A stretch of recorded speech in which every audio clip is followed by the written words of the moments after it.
brother-in-law kept trying to tell me, yo, you need to read this book. This book is going to change your life. I'm telling you. He's like, I'm telling you, Alan, it's going to change your whole life. It's going to change your whole perspective on things. He kept telling me I need to read this book. The book was called The Richest Man in Babylon. So I was like, yeah, I'm going to tell you, sister, order a book for me. I'll read it. I got you. So like 2 weeks went past. He called me back like, yo, did you read the book yet? I'm telling you, it's going to change your life. And I was like, oh, I'm not. Your sister didn't order a book yet, but yeah, your sister going to order it for me though. I was trying to put it off on my sister. Because you know how when you don't want to do something or you're trying to procrastinate on doing something, you try to like make excuses of why you didn't do it. So my excuse was like, my wife didn't order it yet. So I was like, nah, your sister ain't ordered yet. So a couple weeks went past, he called me again. Yo, you gotta read this book. I'm telling you, it's gonna change your life. It's gonna change your perspective on everything. Richest Man in Babylon. So I was like, all right, yeah, I'm gonna order it right now. I promise I'm gonna order it right now. I still ain't ordered it. Called me one more time. He wasn't letting up on me, people. I'm telling you. My brother-in-law was not letting up on me. So he's like, yo, did you get the book yet? So I was like, oh man, look, you know what? I'm gonna order it right now. Long story short, I went on YouTube and I listened to the audio book of it. And at first I'm like, when he called, I was like, you know, it really wasn't catching me. He was like, listen, just work through the first few minutes of it. I'm telling you, it'll change your life. All right, so the next day I went and I listened to it. And I listened to the whole book, Richest Man in Babylon. Check out the book. And after I listened to it, in the first half hour, I said something. A revelation came. I said, yo, I'm a slave. I'm actually a slave. And why I say I'm a slave, people, is because I learned something and a revelation came to me that I was a slave to money. I was a slave to money where I allowed money to control too much of my life, control too many aspects of my life, but not just my life, but my mindset. Money had a controlling factor on me that I never realized, that I never actually took the time to realize. But reading that book, it made me realize that I was a slave to money. It didn't only show me that I was a slave to money, it gave me a new perspective and taught me how to not be a slave, to free myself, to free my mind, my spirit from being a slave to money, from being a slave to other things. But furthermore, it made me sit there and think, how many of you right now are slaves? Or slaves right now? Now, before y'all come at my throat talking about how you going to call us slaves and how you going to disrespect our ancestors with calling people slaves, you don't know nothing about slavery. Stop before you go there and let me sit here and school you real quick on what I know about slavery and why I can have this conversation with you about slavery. Yes, I know that slaves were taken from Africa. Yes, I know slaves before bringing to America, which is also known as the New World, they were taken to Cuba to work in tobacco fields because they were able to work in tropical area, in tropical climate. They was able to work hard with stronger workers. So yes, I know first they were taken to Cuba to work into tobacco fields because the people that was working in Cuba, white people, couldn't work in those fields, couldn't handle those tropical climates, and didn't work as hard as we did. Yes, I know that we were brought from Africa, forced from Africa in ships to cross the ocean to come to America to work freely on plantations. Yes, I know we was forced to be in bondage. Yes, I know the mind slavery we had. But what you don't realize is they didn't take people from Africa. They took inventors from Africa. They took engineers from Africa. They took doctors from Africa. They took scientists from Africa. They took tech people from Africa. You took more than just people because we're more than just people. We were inventors. We were scientists. We are scientists. We're more than just that. And they took us from Africa and enslaved us, not just physically, but mentally in this new country and used us for our inventions, used us for our knowledge, and then exploited us freely. But when I'm talking about slavery and I'm talking about you being a slave, isn't that what's happening to you in current, present time? Now, ain't nobody forcing you on no ship. Not physically, but mentally you being forced onto a ship right now, and you are working and walking around with slave mentality, and the issue with you is, you don't realize that you're a slave. Harriet Tubman had a famous expression, famous quote. She said, I freed thousands of slaves, hundreds of thousands of slaves. I would have freed more if they actually knew they were slaves. Here's the problem. A lot of you can't be freed from slavery because you don't realize you're a slave. You don't realize you're a slave to your job. You don't realize you're a slave to your money. You don't realize you're a slave to technology. You don't realize you're a slave to relationships. You're a slave to your relationship right now. You don't realize it. And that's why you can't be free, because you don't even realize, just like some of our ancestors didn't realize they were free, you didn't realize that you was a slave. But I digress. So let's talk about it. Let's talk about it, people. Slavery exists in our mentality right now because we go to jobs and we figure because a job is sitting there paying you a decent wage, giving you some decent respect, gave you a nice title, you feel like you accomplished something. You feel like you're doing something. Let's translate that and go back to time, into slavery time. See, a lot of times slaves working on plantations, but because the master gave them an extra slice of bread, gave them an extra apple, extra orange, a pat on the back, or helped them let them work in the house instead of the field, they felt that they were more superior. They started mentally feeling like, oh, I'm not a slave, I'm part of this family. They start mentally thinking that way. And that mentality started to translate into people started saying, when the master's sick, we sick. If the master hurt, we hurt. Now let's go back to the current times where you at right now in your current position at your current job. You sitting at your job right now, and when the company lose money, you saying, we lost money. No, you didn't lose money. The company made money, because understand something. When the company makes money, they're not giving you a raise on top of that money. There's no profit sharing going in most companies. There is no profit sharing. So when that company goes up, and profits going up and up and up, your profits and your income stays right there the same as where it always been. But you don't understand you're a slave, even till now. So let's go even deeper into the slave mentality that you're walking around with right now. Because like I said, people, like I started this, slaves coming from Africa. Slaves come from Africa. We're just not people. We're just not mothers, fathers, cousins, brothers, uncles, sisters, grandparents. They were architects. They were designers. They were scientists. They were doctors. They were inventors. All of you right now, there's some of you right now who have the same skill set, have the same mindset. You are an entrepreneur. You're bigger than an entrepreneur. You're a freaking mogul. Some of you right now are working a job and you should be a doctor. Some of you right now are working in the nursing field, doing CNA work, and you should be the actual nurse. You should be a doctor, a minister of medicine.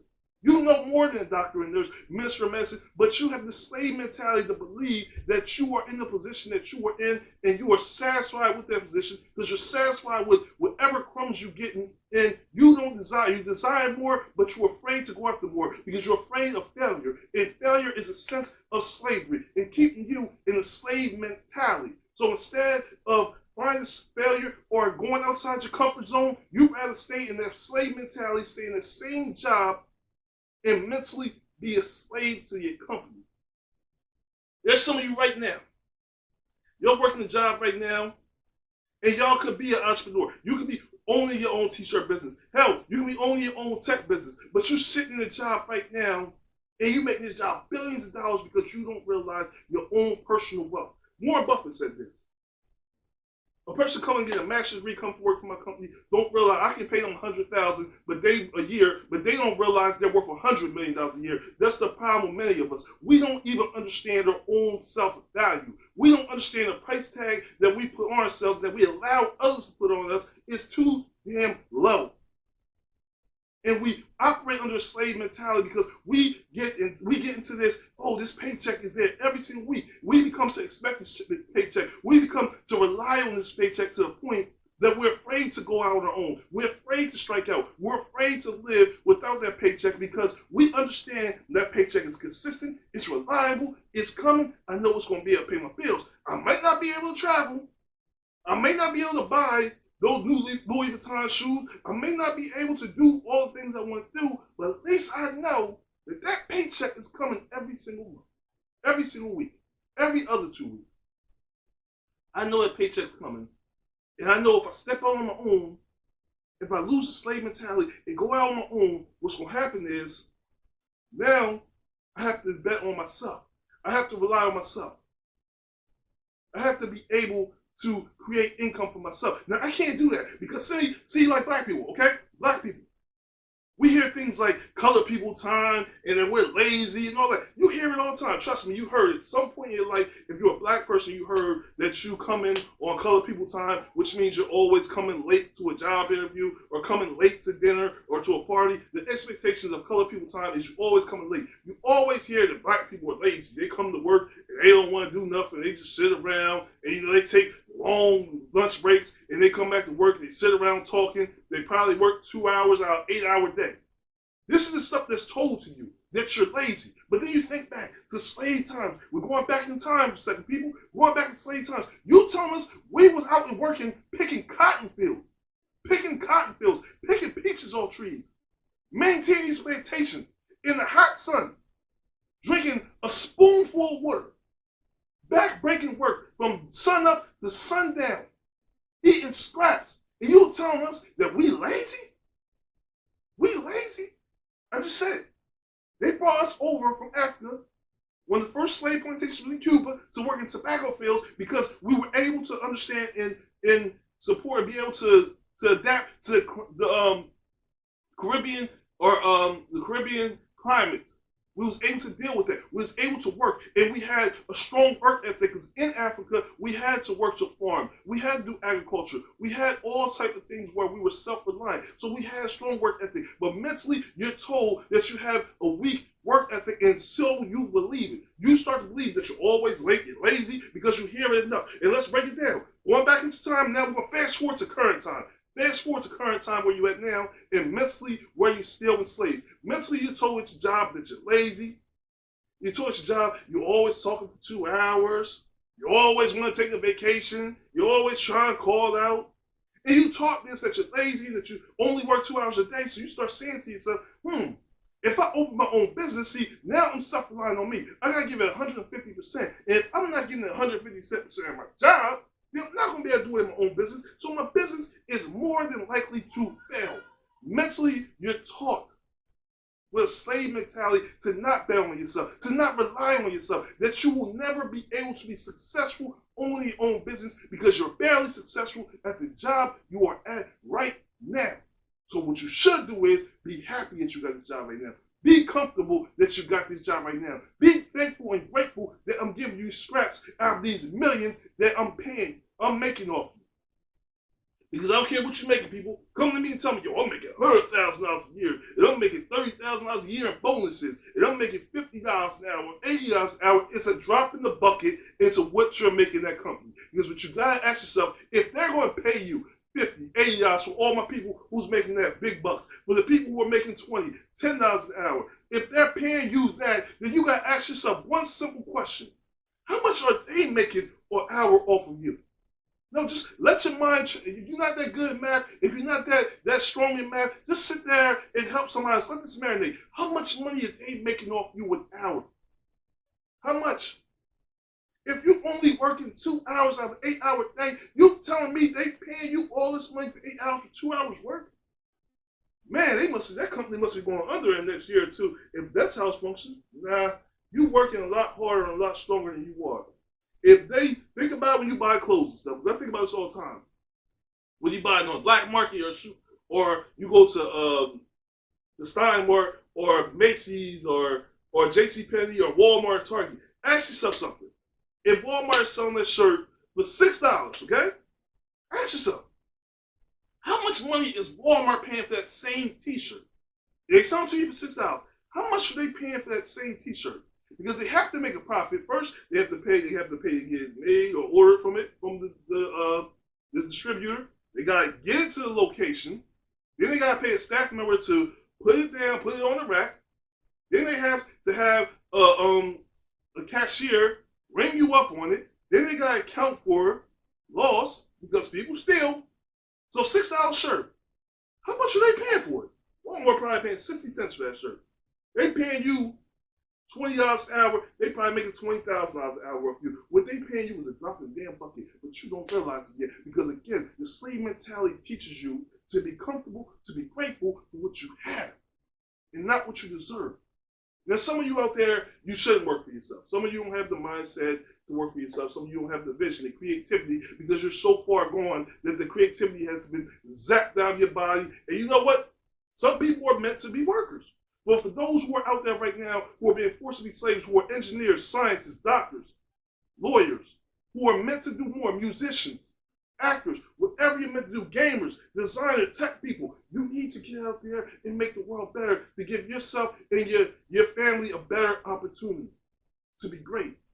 But you have to free yourself. First, you have to accept and realize the fact that you are a slave. Then you have to not sit here and feel sorry about yourself for it, but you have to do what Harriet Tubman did when she freed men in slavery. You have to find the path to freedom, find the map to freedom, and then be fearless enough to go after it, to chase freedom, knowing that there's going to be pitfalls, there's going to be people chasing you. And when I mean people chasing you, I ain't talking about people chasing you on horses when our ancestors was running through the woods of freedom. I'm talking about you going to have family members sitting there beating you down. You going to have your husband, maybe your wife, your cousins, your kids, your brothers, your sisters, your grandparents, your next door neighbor, your best friend is going to be on a horse trying to tell you like why you shouldn't start that t-shirt business, why you shouldn't start trying to be a comedian, why you shouldn't be an actor, why you shouldn't open a restaurant. They're going to sit here and tell you all the reasons why you're going to fail. They're going to tell you about every single pitfall out there. They're going to tell you about the razor fence. They're going to talk about the electric fence. They're going to talk about the dogs and all the animals and lions and tigers and bears out in the forest. They're going to tell you about everything that's out there waiting for you to attack you. They're going to talk about how you're going to support your family. You just bought a new car. How are you going to pay for that? They're going to sit here and talk you out of creating your own business because they're going to project their fears on you. And some people's job in life is to keep you on that plantation. Just like there were certain slaves, black slaves, who helped the master keep our ancestors on the plantation. In your life right now, you got people who are sitting around you, smiling, eating with you, your dinner table, sitting there watching TV, going to movies with you, going to clubs with you, going shopping with you, working with you, who's already sitting there hoping and working to keep you on that plantation because that's their job. They on that plantation rest of their life and they try to keep you on there. And when you start talking crazy, they say, well, ancestors, people who said to our ancestors, you're going to get us in trouble. You better stop talking. We got a good job right here. They pay us good. We make good money here. You better be all right with that. You go out there right now, you going to be working at McDonald's. You ain't going to be making $30 an hour. You going to make $10 an hour at McDonald's. You better shut up. Master good to us. Our boss is good to us. I don't have a boss. I have a manager. I don't have a boss. I don't talk like that. Because see, talking saying I have a boss is like saying I have a master. I don't got no boss. I got a manager. You understand the difference? There's a huge difference. It's a difference in the mindset and how you talk, how you speak, but also how you think, and releasing yourself and freeing yourself from being a slave mentality. I heard the dumbest thing in the world. I heard the dumbest thing in the world. Like somebody said, I was talking to somebody, I'm not gonna say who it was, but somebody was talking to me and they said, I was like, how you doing? How's everything been? They was like, well, the job is stressful. It's a lot of work. The people around here drive me crazy. But you know what? I'm thankful to have a job. I'm thankful to, be able to come in here and work. And I'm thankful I can pay my bills. And I'm happy with that. I'm like, so you're happy to come in a place where you're unhappy at being all day. You leave mentally drained because of the stress. You're overworked. You're unappreciated. But you come here because they pay you. And you're just happy to have a job. Yeah, so I said, what about peace? Well, only peace I get is driving from home to work and from work to home. That's the only peace I get. I said, so hold on. You're also disturbing your peace, so you don't even get peace at this job? And you happy? Then it made me think. For all y'all out here who's not catching this, let me ask y'all something. Would y'all stay in a freaking marriage right now? Would you stay in a marriage where you're not happy? Would you stay in a marriage and would you say you in a marriage, your husband or your wife cheating on you? They don't appreciate you. They ain't doing nothing for you. Every time you come home, you dread coming through the door. You walking down with your shoulders slumped, head down, just stressed out before you even open the door because you know the drama's gonna start. Ain't no food in the refrigerator, ain't no food on the kitchen stove or on the table. The house is a mess and you just coming home to complete chaos every single day. It's arguments, fighting every single day, cheating every day, all kinds of drama. Would you stay in a marriage in a situation like that and when somebody say to you, Well, how's your marriage? You say, well, at least I'm just happy to be married. The walls, everything's coming down, you know. I'm completely stressed out to the max, but I'm happy to be married. How the hell does that sound? What kind of life is that? But that's how people think. Some people right now, like I said, some people are slave to marriage. Let's go step off of work for a second. Some people are slave to relationships that they just happy to have a husband, happy to have a wife, and they want to deal with whatever the hell comes with it. Their husband's cheating on them 6 out of 7 days. Their wife cheating on them 6 out of 7 days. Their wife or husband ain't helping with the bills, ain't helping with the income, always stressing them out. Their husband or wife sitting there arguing and fighting 6 out of 7 days. They got 1 day to rest. 1 day. And the only day they rest, they sitting there washing clothes and trying to clean up the mess from all the fighting and arguing that's been going on for the 6 days. You come home and you stressed out before you walk through the door. You feel all the energy just zap out your body before you walk in the door. But there's some people who will sit here and say, well, I'm just happy to have a husband. Or I'm just happy to have a wife. I ain't happy in this marriage. My husband don't support me. My wife don't support me. But I'm just happy to have a husband and wife. Because you're in a relationship of convenience. A lot of people are in a relationship of convenience where, look, helping pay bills, you know, I don't feel alone. I got somebody to say it's my own, so if I go to a family barbecue, I can at least say that I had a husband, or you met my boyfriend or my husband one time, or met my wife or my wife or my significant other one time. Once you can just say that, so you willing to sit here and deal with all this drama 6 out of 7 days a week, and some people 7 days a week. You're in an abusive relationship just to say that you're married. You're a slave to that relationship because you don't feel like you deserve happiness. You don't feel like you can achieve peace. You feel like, look, I have to sell for what I have because, man, ain't nothing that's out here. You keep hearing stories like, man, wherever you live right now, there ain't no good men out there. There's no good women out there. You can't find what you're looking for. So you say, yo, I'm just going to sell for this because you know what? I heard it's bad out there. I heard it's bad outside. So I'm just happy to have what I got. My wife ain't shit. I'm sorry, pardon my French. My wife ain't shit. I'm happy to have her. My husband ain't crap, but I'm happy to have him. And that's how y'all thinking. And you a slave to this relationship because you don't believe that you can get or deserve anything else. And that's the saddest part of a life, is that you're living a life that's so short where you don't know how much time you got, never achieving, never receiving your full potential. Because you were so quick to settle for something that you don't desire, that you don't want, that you don't need, and most importantly, that you don't deserve. You have to free yourself, people. Like I said, I didn't want to read the book. I'm telling you like this, people, I didn't want to read it. My brother-in-law kept calling me up the door book. I was procrastinating, like, look, man, I got these shows I'm trying to catch up on. I'm trying to binge watch, you know, the 100 and the Blacklist, and, you know, I'm trying to make sure I keep up with Ghost, the Book of Ghosts, Power, the Book of Ghosts, and the Book of Force, and, you know, BMF. I'm trying to keep up with all this, and you keep talking about this book written back in the Lord knows what time, and you talking about this is going to change my life. Man, look, man, my life is good the way it is. It ain't going to change my life. What they going to tell me back in the 1800s that's going to change my life in the 21st century? But I was wrong. I was wrong. The book opened my eyes to see that in order to be free, in order to not be a slave, that I first have to see myself as a slave. Then I have to make a choice to no longer be a slave. To no longer allow money to control me. No longer to make money be my slave, and then turn money to be, learn to be a slave to money, but turn money to be my slave. Learn to make money work for me. No longer I work for money, because that's what a lot of us do. We work for money. You go to a job and you work for a paycheck. But what you don't do is that money you work for, you don't make that money in return work for you.